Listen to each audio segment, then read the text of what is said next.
Good morning. So full disclosure, yesterday was a rough day. Mm-hmm. You too? Mm-hmm. Really? Yeah. Oh. Not at work. Okay. What happened?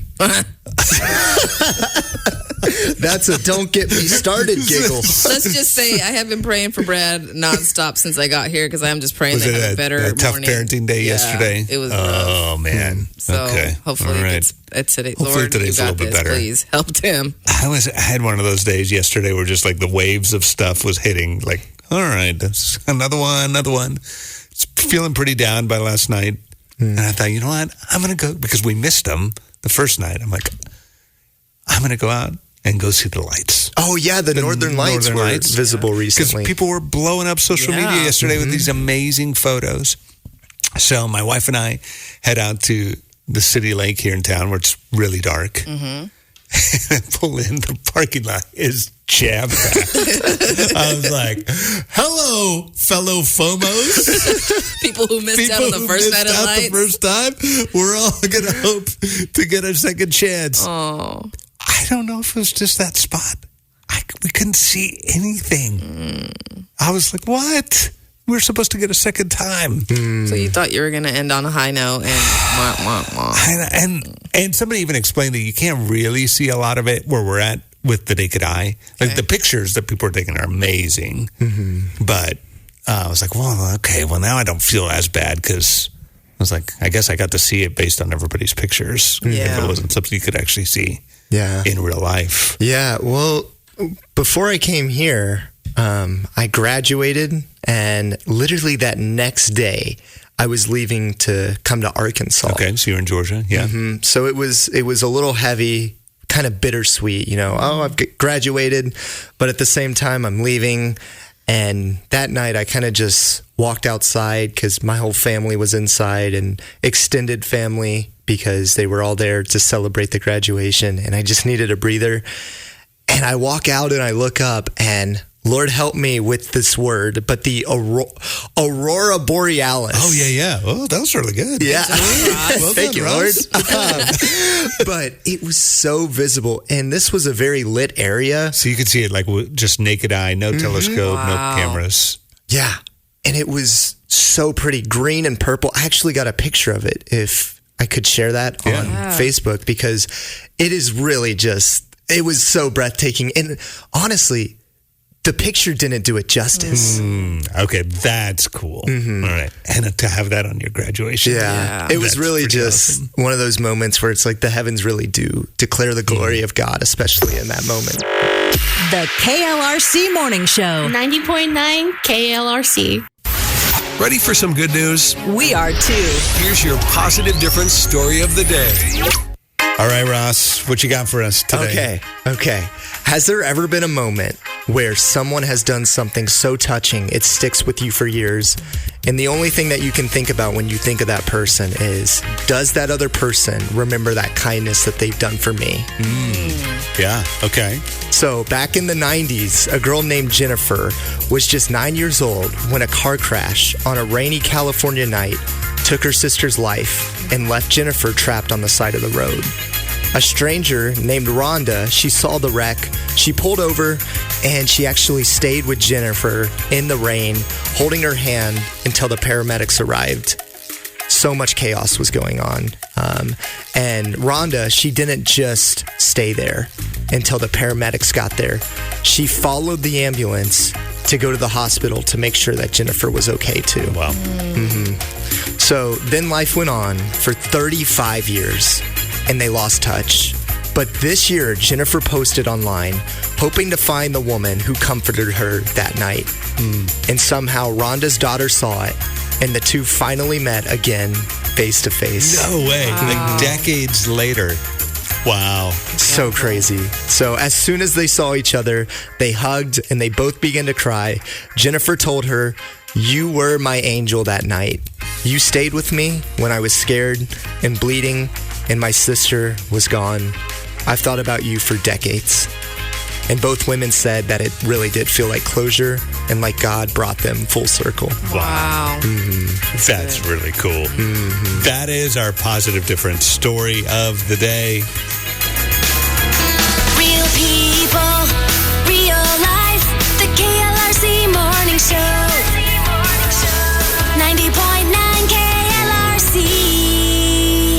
Ross, the intern's back with us this morning. Had the day off yesterday. Mm-hmm. You missed getting to meet James.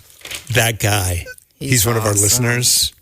We called him on Monday because he's the office of the week. Mm-hmm. His office is a Uber Lyft view. No way. Yes. That is so cool. He was amazing. It's an amazing story. So amazing that we were like, hey, would you mind if we sat down on the studio and just had you share a little bit of your story, including this incredible cancer journey he's been on? Okay, in 2018, I started getting headaches, started feeling sick. I go to urgent care because I lost hearing in my right ear at first.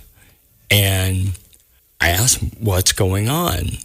And they're like, oh, you just have bad allergies. Here, let me put you on Sudafed allergies medicine. And a week later, it's getting worse. I'm like, no. So I go to my doctor. Can you tell me what's going on? Oh, you have a horrible sinus infection. Let's put you on a 4-pack antibiotic and we'll see what happens. Another week goes by, and I go in there, and I'm like, I need to talk to an ear, nose specialist. I know my body. There's something going on. And so this is in Oregon, and I go into the ear, nose specialist, and it's literally called OMG, Oregon Medical Group. Okay. And it wasn't OMG. And he takes this long scope, puts it up my nose, and he looks around, he pulls it out, and he looks at me. He says, so tomorrow we're having a biopsy. Why? And he goes, well, it looks like you have cancer. Wow. But it looks maybe 2 centimeters. But we're going to go in and make sure and look. Okay, so the next day they take me in, put me out, and I come to. He comes walking in, stone cold. And he's like, I was wrong. You have cancer. It's stage 4, and it's 6 centimeters. Wow. And in your head, 2 to 6 centimeters, that's a big difference. Yeah. I'm like, so can I have like surgery? He's like, only if you want me to cut off your face. I'm like, so no surgery. Okay. And so I started treatment, and it made me sick. And I went from 250 down to 180 pounds. Wow. And I was a single parent at the time.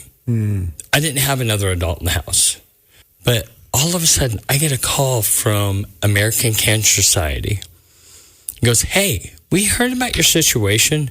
We want to drive you for free to all of your appointments. And if you need to go to the store, let us know. We'll stop and get what you need. Wow. Miracle. 1. Then a couple weeks later, I was working at a hospital then, but I had to stop because I was getting too sick. My boss goes, hey, I want to swing by your house.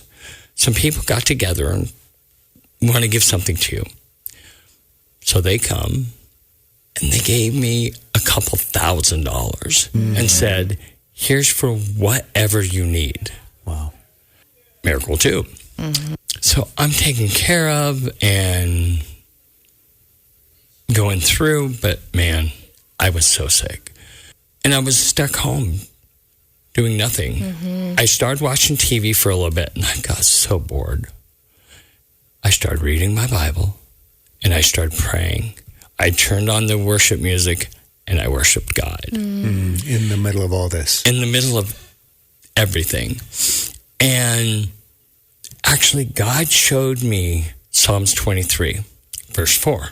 Even though you're walking through the valley of the shadow of death, cancer, you can't get any more shadow of death than that. Yeah, you're stage 4. Yeah, you are. And that right there told me, no matter what, I'm not dying. He's not done with me yet. I mean, I remember Paul talking about how wonderful heaven would be, and he would love to go there, but he knows he can't because he's not done. Paul in the Bible, he is my mentor. Mm.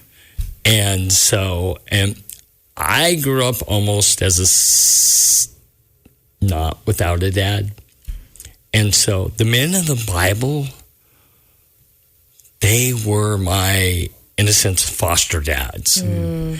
Through treatment, everything, and they go to scan it, and they're like, you're cancer-free. I'm like, you mean like remission? No, there's none in there. Mm. Wow. I only have like 60% of my salivary glands, and I have to wear hearing aids now. Amazing step from the shadow of death. Mm. Sure. I knew no matter where I went, no matter what I did, this is God's life, not mine. Mm. The KLRC Morning Show. 90.9 KLRC. Meet James, our new favorite Uber Lyft driver. Okay. We actually talked to him on Monday because he was our office of the week. We did. Oh, and he came to y'all. Yeah. So he came to the studio. That's so cool. And then yesterday he won And it was his birthday. The birthday and the randomizer. Like, we had no control over it whatsoever. So we got to meet him on his birthday, give him the birthday bash prize. And but he really gave us the gift because he started telling us about his story. We shared a little bit earlier about his cancer journey, which is an incredible, miraculous journey. One of my favorite things about him is he really does understand that, hey, look, like, you don't have to be a pastor to have a ministry. Like, you don't have to be a missionary in some foreign off country. Yep. Yeah. You can be literally working your day in and day out job and have eyes to see, God, how might you want to use me? Yep. So here's what we brought him into the studio. We're like, dude, you got to tell us about this. So you're driving Uber Lyft. Yeah. And you listen to KLRC. Yeah. Okay. Now, I know this because we talked about this. You can't, as an employee, part of the policies are you can't just initiate a conversation about things that are spiritual. As a subcontractor, we can't shove religion onto people or politics. Mm-hmm. But when they get into the car, one, I explain to them, they're not my passenger. They're my guest. And when you invite somebody in to your home that's a guest, a lot of times you offer them a drink, you offer them a snack or something, or maybe dinner. So I tell them, they are my guest. And because you're my guest, can I play the radio? Do you mind if the radio's on? 100% so far, everybody said, yeah, go ahead. And so I have KLRC going, and you guys are talking about God, and there's different songs coming on, and it opens the door for them to bring it up and to say something. And then I get to share my story. And sometimes God moves something in my heart, and I share things with them that they needed. And you didn't even know? No. I told one gentleman that God loved him so much, and he has a purpose and value. And he told me that he was going to start crying because he didn't know. And before he got out, he asked me if I would pray for him. Wow. That's cool. Amazing. As soon as I got to his spot, pulled over, we prayed. And then he went on his way. Wow. But he may left my sight, but the Holy Spirit is walking with him. Absolutely. Yeah, absolutely. Yeah. And it's happened numerous times. And I say something, and they're like, I needed that. Mm-hmm. And again, I don't like talking about myself. This is a God story. I just get to be a tool, and I get to go along with the ride and see what God does in their life, not me. The KLRC Morning Show. 90.9 KLRC. The positive difference. we've been sharing a really cool conversation we had yesterday. Yeah, so our Office of the Week this week, his name is James Jenson, and he works for Uber Lyft. And we had the privilege of getting to meet him yesterday. Yeah, he brought his office to us. He did. He came to the station, and he shared his story with us. Just an incredible story. And we're going to share a piece of that here soon. This is pretty cool. Yes. When I was in Oregon, I had a woman read my story, and she lost her husband to cancer. And we started talking. We kind of became friends. Then we became actual friends. And she was living in California and I was in Oregon. And I'm like, hey, do you have the YouVersion Bible app? They're like, yeah. You want to start doing devotionals with me? Because there's a place on there that you can do devotionals together. Mm-hmm. So we started doing devotionals together. And I'm like, can I call you at night and we can pray before we go to bed?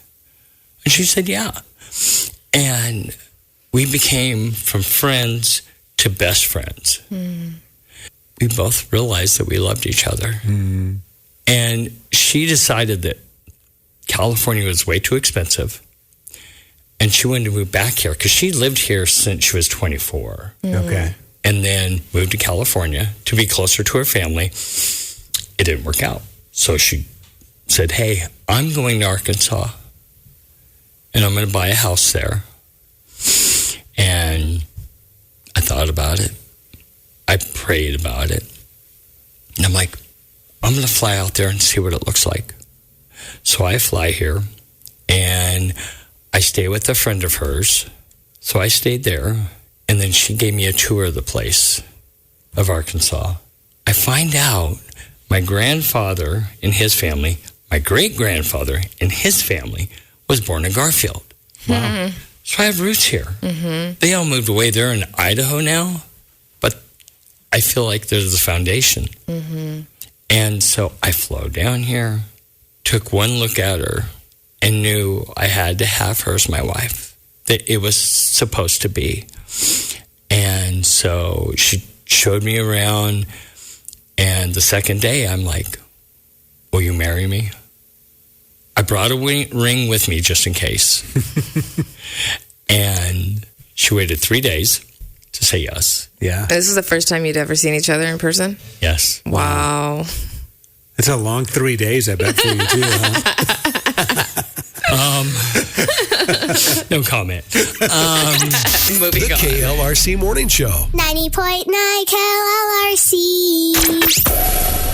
Well, yesterday, I had a lady that wanted to be picked up because her car died. And I'm like, what's wrong with it? The alternator went out.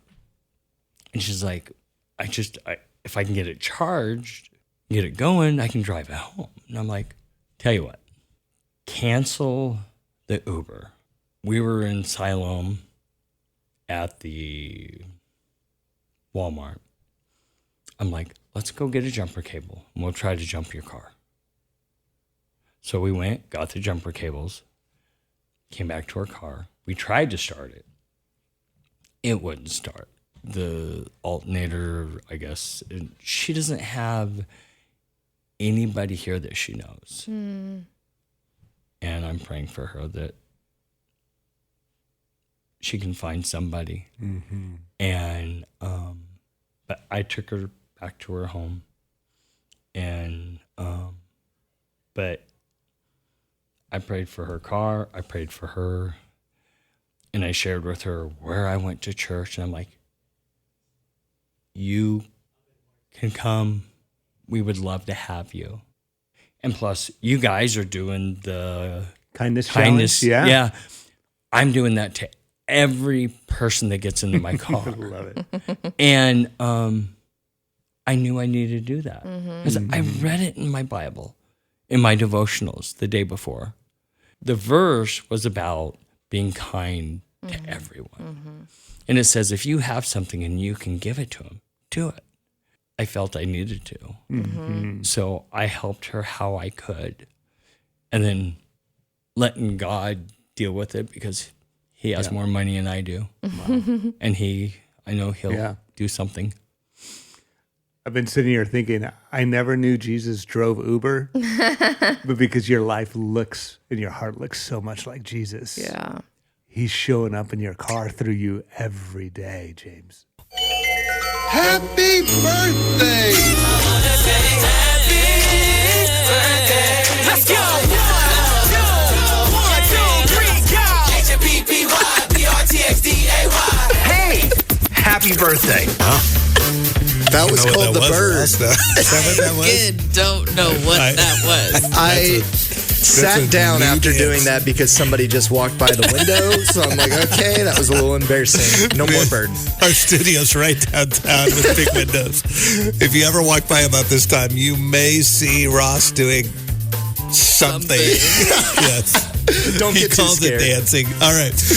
It is Thursday, November 13th. Time for the Marketplace Grill Birthday Bash. And happy birthday to Carrie Collins, turning 54 in Siloam. Jackson Rogers, turning 22 in Fayetteville. Rusty Story has a birthday in Farmington. And Ava Pizzicalis is turning 11 in Huntsville. All right. And the randomizer is going to pick a winner for us. One of you gets a gift certificate to celebrate with our friends at the Marketplace Grill. And it looks like the winner today is Kara Collins. All right. Happy birthday, Carrie.